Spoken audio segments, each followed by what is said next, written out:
Në Ulqin u zhvillua ceremonia e perurimit të librit Ora e Kosovës, shtet ndërtimi dhe pavarësia. Vepra më e fundit e ish-presidentit të Republikës së Kosovës, profesor Dr. Fatmir Sejdiu. Ngjarja u mbajt në kuadër të shënimit të 26 vjetorit të çlirimit të Kosovës, një përvojë që mbart peshë të veçantë për historinë e re shqiptare. Promovimi organizua në bashkëpunim nga shoqata e artistëve dhe intelektualëve Art Club, Ambasada e Republikës së Kosovës në Maltëzi dhe Komuna Ulqinit. Në fillim, kryetari i shoqatës së artistëve dhe intelektualëve Art Club, Ismet Kallaba, theksoi se libri përfaqëson një dëshmi të rrallë historike, një rrëfim i parë i një protagonisti të dorës së parë në periudhën vendimtare të shtetëndërtimit të Kosovës. Kujtoj se libri është botuar vitin e kaluar, pra në vitin 2024 nga Kolegji AB. Ai është promovuar deri tani në qendra të ndryshme shqiptare dhe në diasporë. Jo pa qëllim, kemi menduar që promovimi i tij në Ulqin të bëhet në ditët kur shënohet 26 vjetori i çlirimit të Kosovës. Është një libër voluminöz me aq shumë detaje ku përshkruen shumë momente dramatike të historisë së re të Kosovës. Janë kujtime dhe rrëfime autentike të një politikani të mençur dhe të matur, një burr shtetësi i cili ka pasur fatin, por edhe barrën dhe përgjegjësinë të jetë aktor në momentet vendimtare të proceseve politike në Kosovë, në veçanti në procesin e përmbylljes së procesit të pavarësisë së Kosovës.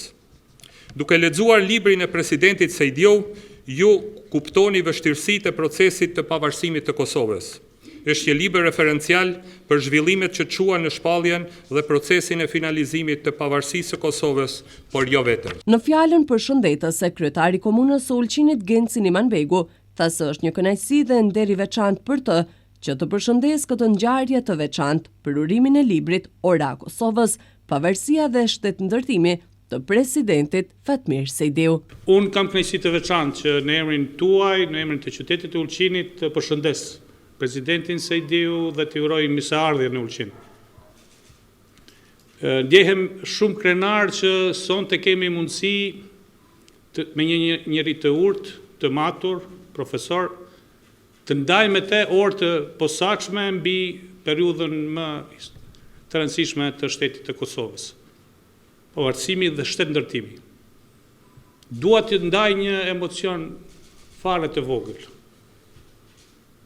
Por në këtë ditë, në vitin 1999, unë për marrëveshjen e Kumanovës e kuptova që ka ndodhur nga një kosovar, këtu në molen e Ulqinit. Edhe besoj që vetë fakti që atë informat më ka jap zotri Kelmendi në atë kohë, vetëm tregon lidhjet që ne i kemi me Kosovën dhe me shtetëndërtimin apo me emancipimin në tërësi të popullit shqiptar.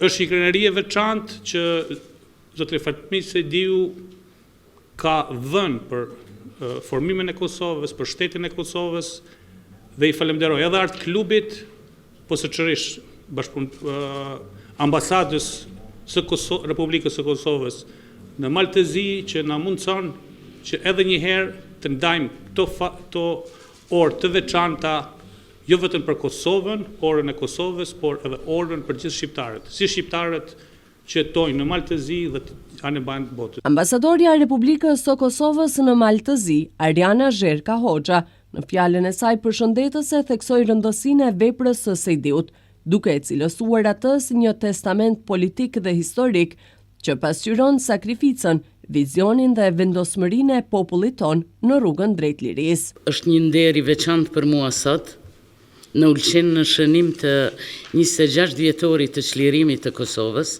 të promovojmë librin Ora e Kosovës, pavarësia dhe shtetëndërtimi të ish-presidentit profesor Dr. Fatmir Sejdiu. Në këtë përvjetor të rëndësishëm për Republikën tonë, promovimi i kësaj vepre përkon në mënyrë të përkryer me thelbin e ditës që po kremtojmë, për kujtimin dhe vlerësimin e rrugës sonë të lavdishme drejt lirisë. Kjo vepër nuk është vetëm një refim personal, ajo është një testament politik dhe historik që pasqyron sakrificën, vizionin dhe vendosmërinë e popullit ton në rrugën drejt çlirimit dhe ndërtimit të shtetit. Andaj, është një homazh për të gjitha brezat që sakrifikuan për lirinë dhe pavarësinë e vendit ton. Presidenti Sejdiu, si njëri ndër protagonistët e drejt për drejt të kësaj periudhe vendimtare, sjell dëshmi të çmuara për sfidat, dilemat dhe vendimet e marra në momentet më kritike për Kosovën. Rrëfimet e tij nuk janë thjesht përshkrime të ngjarjeve, por një dokument i gjallë i frymës së kohës kur u vendos fati i Republikës sonë. Në këtë libër, lexuesi gjen një përmbledhje të pasur reflektimesh dhe dokumentesh që nga ndërtimi i institucioneve të para, negociatat e vështira për statusin, shpallja e pavarësisë me 17 shkurt, miratimi i kushtetutës e deri te konsolidimi i shtetit ton në arenën ndërkombëtare. Prandaj, le të shërbej ky promovim, jo vetëm si një nderim për autorin dhe protagonistët e kohës, por dhe një mesazh për gjeneratat e ardhshme, që këtë trashëgimi ta njohin, ta ruajnë dhe ta çojnë përpara, sepse shëndërtimi nuk është një proces i përmbyllur, ai është një angazhim i përditshëm që kërkon përkushtim, vizion dhe unitet. Të nderuar të pranishëm, në fund dëshiroj të shpreh falënderimin tim dhe mirënjohjen tonë të veçantë për vendet mike që na qëndruan pranë në kohët më të errta të historisë sonë. Prandaj shfrytëzoj këtë rast, me që e kemi 26 vjetorin e çlirimit për pak ditë me 12 qershor, shfrytëzoj këtë rast që edhe një herë të shpreh mirënjohjen tonë për Malin e Zi dhe për shqiptarët në të gjitha trevat ku ata jetojnë, në veçanti për Ulqinin, i cili para 26 vitesh u bë streh shpëtimi për mbi 100.000 kosovar. Ky akt fisnik mbetet një simbol i fuqishëm i solidaritetit dhe i humanizmit, duke lënë një trashëgimi të përhershme në historinë tonë të përbashkët dhe duke shërbyer si një gur themel i marrëdhënieve tona të qëndrueshme. Përndryshe, pak fjalë është edhe një privilegj i veçantë sonte për mua që ta kemi presidentin këtu, me që unë kam pas fatin edhe nderin ta kem edhe profesor, por të njëjtën kohë është edhe presidenti i cili më ka dekretu pra si ambasadorën e parë të Kosovës. Prandaj, më falni për emocionet se nuk është lehtë të kesh profesorin pranë. Redaktori i librit, profesor Dr. Ibrahim Berisha, bëri një përmbledhje të thellë të përmbajtjes edhe sfondit të veprës. Ai tregoi për rrugtimin jetësor dhe politik të Fatmir Sejdiut, duke e nisur nga një fëmijëri e shënjuar nga burgosja politike e të atit në Nish e deri te pozita më e lartë e shtetit të Kosovës. Thuaj se gjithmonë kur flitet për ndonjë personalitet, flitet për punën e dukshme, por jo ajo pamja reale, jo simbolike, si të them. Dhe unë në fillim do të thosha se ky njeri që sot e shihni këtu përpara, presidenti i Republikës Kosovës, kë e ka njohur babën e vetë si 4 vjeçar. Dhe është interesant se ka shku të shoh për herë të parë me gjyshen dhe gjyshen me tren nga Podujeva në Nish, babaj në burg. Dhe si që thët vetë në rrëfim, a i po një burg gjatë dhe të thatë, dhe natyrisht që ishte për te një lloj, si të them, thyrje, dhe nuk e pranoj se kishte njohur, dhe vetëm kur u kthye, u dash disa javë që gradualisht ta krijoj atë raportin e ngratë fëmijë edhe babë. Ky libër pra që e promovojmë ka dhe një titull simbolik, Ora e Kosovës. Në 15 vjetorin e themelimit lidhjes demokratike të Kosovës, isha musafir me disa nga themeluesit që kemi qenë në një program televiziv në KTV, dhe aty ndër tjera e thash edhe këte, sepse ne faktikisht ajo që ndodhi vitet 90 po edhe pastaj 99 dhe më vonë pavarësia, kishte të bëjë me një moment, me një orë shumë të veçantë, që është pritur gjatë historikisht, dhe që presidenti e shpalos në shumë dimensione,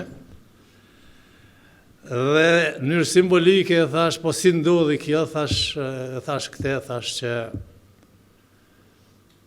1000 e sillte gurin e mullinit, edhe bluhej grunë, bluhej misër, gjithë shka, dhe të gjitha shpest dhe shtast u të bunë dhe i thanë si është e mundur ka që i vogël 1000 me e sil gurin e mullinit.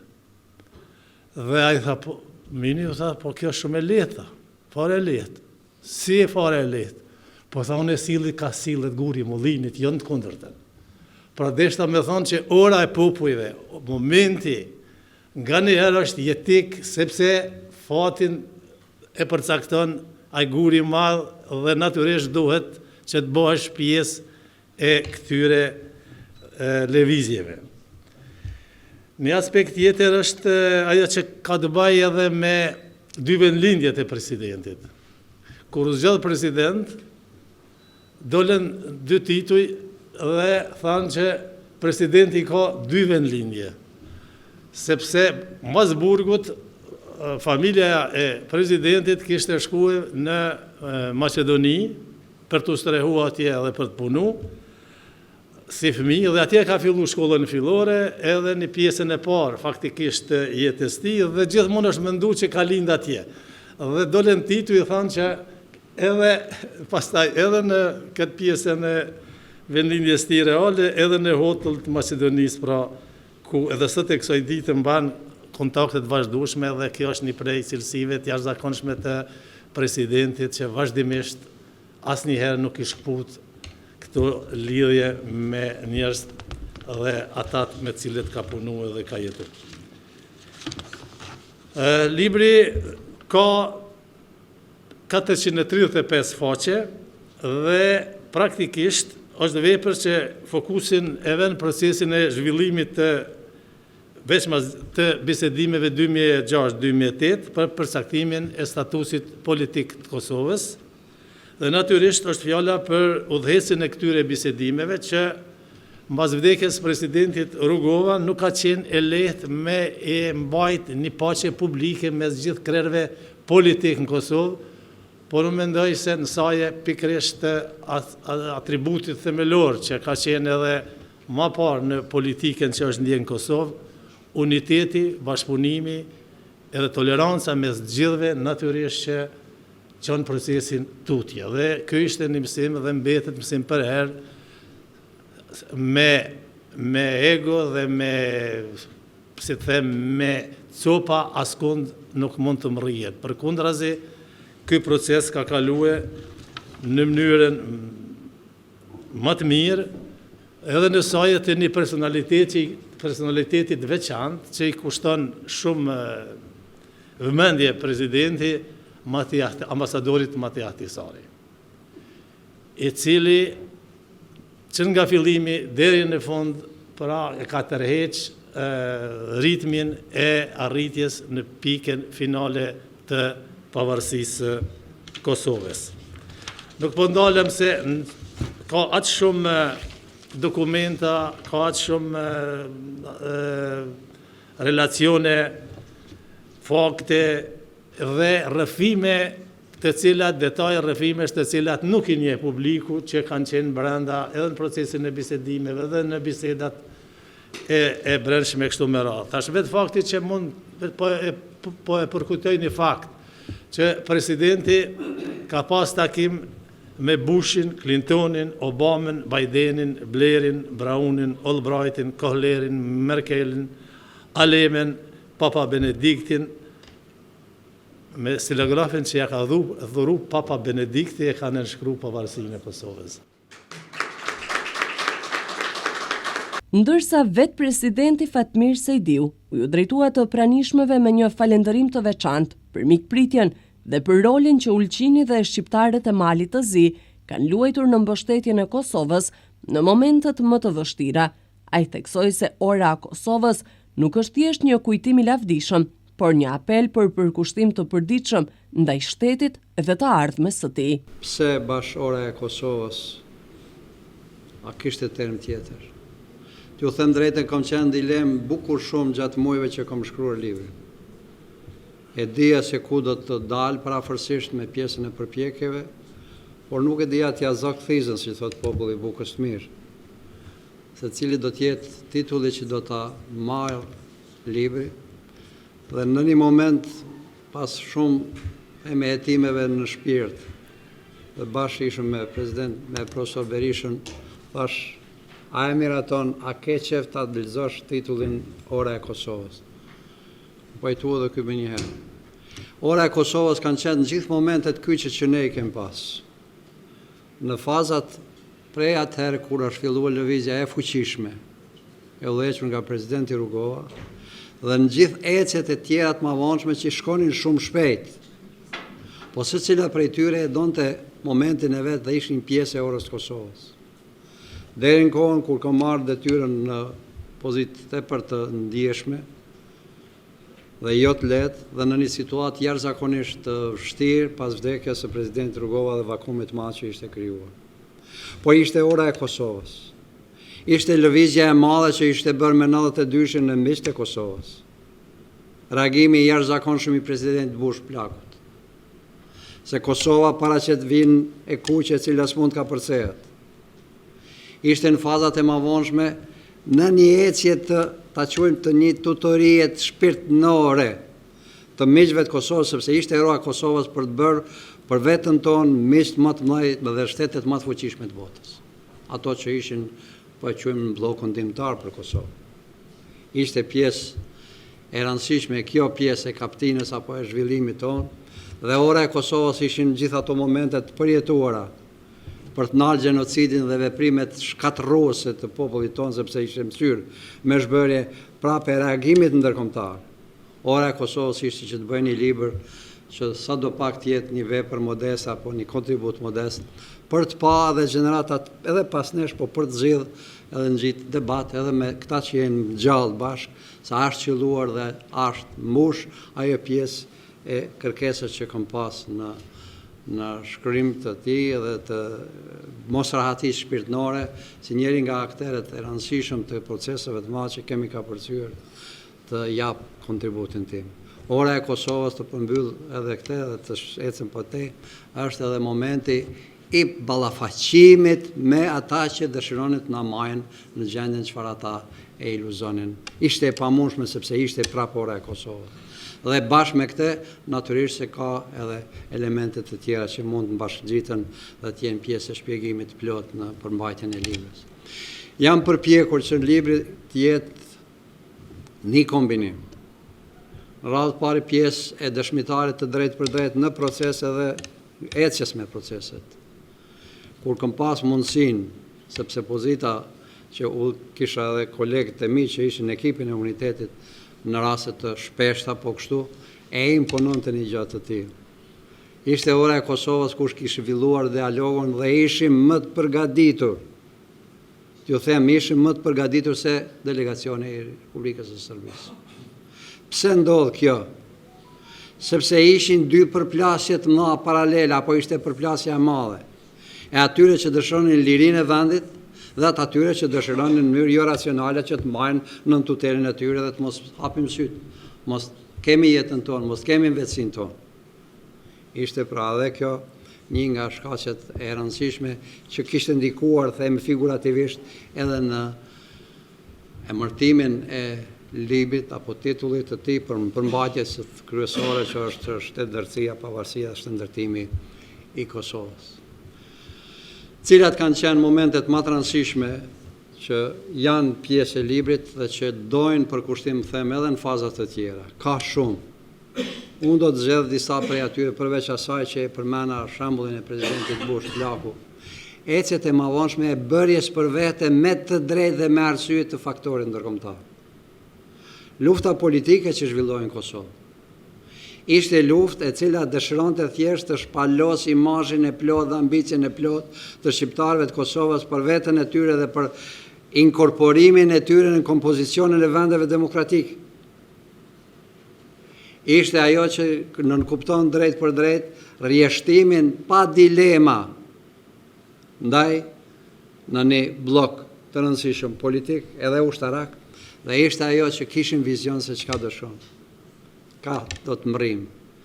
A do të jetë Kosova ajo që dëshironin gjithmonë faktor destabiliteti në rajon, sikur që ishte akuza e përhershme, apo do të jetë Kosova faktor stabiliteti, dhe cili do të jetë roli i saj, pavarësisht sipërfaqes që i kemi, sepse në Evropën juglindore shumica e vendeve jemi gati si baras. Po të marrim edhe shtriret etnike, del edhe ma tepër. Por është tepër rëndësishme të shikohet ajo pjesë që ne dëshironim të shpalosim identitetin ton, edhe politik të kësaj kohe, me një qasje pozitive, me një qasje të ecjes dhe të zënjes të trendeve të rëndësishme për zhvillimin e një popull dhe lirinë e një popull. Natyrisht se ishte ora e Kosovës dhe momenti kur ishim shtetur për muri. Ishte ushtria qërimtare e Kosovës. Ishin ato gjitha ecejaktet e shumta deri në tubimet politike të karakterit ndërkombëtar, se çka do të bëjmë dhe cila do të jetë rruga përveç Rambujes në ecjet e mëdhenshme. Kam nda disa prej momenteve të rëndësishme të librit apo të ngjarjeve historike që kanë qenë thjesht formula të kuptimit të proceseve ka po shkon Kosovë. Para se të formohej ende ekipi i plot i prezentimit apo përfaqësimit Kosovës. Ne kishim kontakte me faktorin ndërkombëtar, absolutisht. Ishte një nga prioritetet. Dhe e përmeni jo pa qëllim presidentin Ahtisaari. Dhe pse presidenti Ahtisaari se zgjedh njeri përfaqësues i Bashkisë Ndërkombëtare përkatësisht i ngarkesës që do të jap bloku perëndimor në derisa dhe në mbështetje ndërkombëtare të përgjithshme në Këshillin e Sigurimit jetë përfaqësues i negocimit, të jetë një intermediator përmes cilit do të shkohet thjesht në ecejaket e shumta që do të jetë dhe sfidat që do të paraqiten dhe të jetë nga vendet neutrale. Atë kohë Finlanda nuk ka qenë një inkorporim apo rrjeshtim në faktor determinues, do ta quaja kështu, të aksioneve politike dhe ushtarake. Dhe ai njeri, e them personalisht, më ka dhënë kurajën në takimin e parë që kom pas me te. O e shpalos sepse është edhe në libër. Është pak jo modeste, por pse mos me e thanë. Po të shose por shqetësohesh.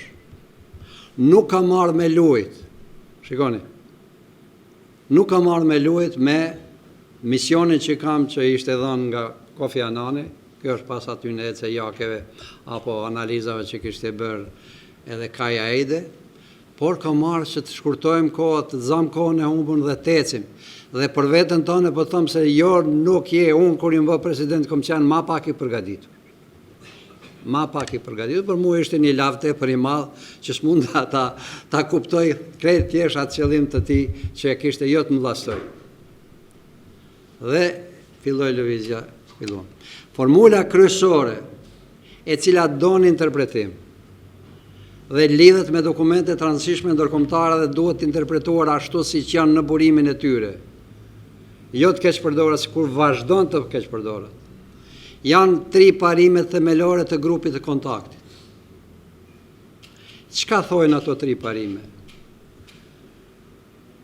Kosova s'do të kthehet në gjendjen e vitit 1999. Kosova nuk do të i bashkangjitet ndonjë shtet tjetër. Kosova praktikisht si e tillë ka ecjen e saj në zgjedhje politike të statusit të saj politik.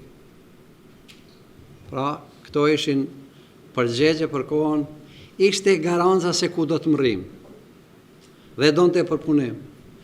Dhe zhvillohet pastaj me 10 parimet e tjera që ishin praktikisht të pa rezistueshme dhe nga faktori i Rusisë që ishte në grupin e kontaktit. Bocën Harshenko që është sot në Beograd, ai ka qenë pjesë e grupit kontaktit dhe natyrisht se ka dhënë përqimin e asaj kohë për atë formulë që do të begatohet edhe me elementet të tjera. Dhe ecjet e mëvonshme, si delegacion, pavarësisht provinencën politike, kemi qenë unik, nuk ka pas asnjë dilem për formulën që ne dëshirojmë. Promovimi i librit Ora e Kosovës në Ulqin në prag të përvjetorit të çlirimit të Kosovës shërbeu jo vetëm si një përkujtim solem në një rrugë të gjatë të vështirë, por edhe si një manifest për gjeneratat e ardhshme. Mesazhi kryesor që doli nga ky takim ishte i qartë: shtetëndërtimi është një proces që nuk mbaron kurrë dhe suksesi i tij kërkon përkushtim, vizion dhe bashkim kombëtar.